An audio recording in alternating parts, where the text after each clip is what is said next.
Alam mo na ba na yung social media mo, pwede mo na yung pagkakitaan kahit wala ka pang gaanong followers at kahit hindi ka pa monetize sa yung social media? Hello beautiful souls! By the way, this is Jenny V at ako po ay nakabase dito sa Denmark.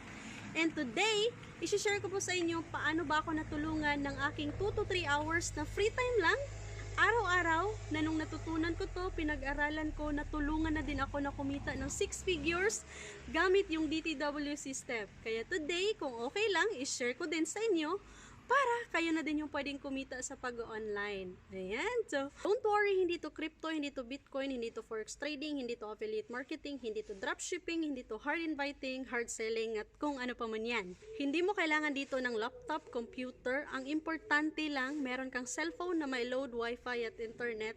As you can see naman, whether we like it or not, lahat talaga ngayon sa mundo umiikot na sa online. So make sure na wag kang magsayang ng oras.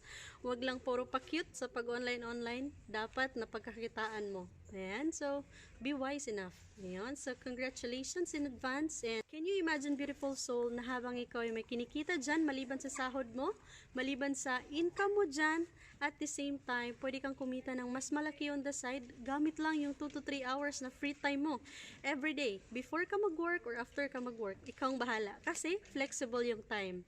To know more, to learn more about it, mag-comment ka ng yes. See you!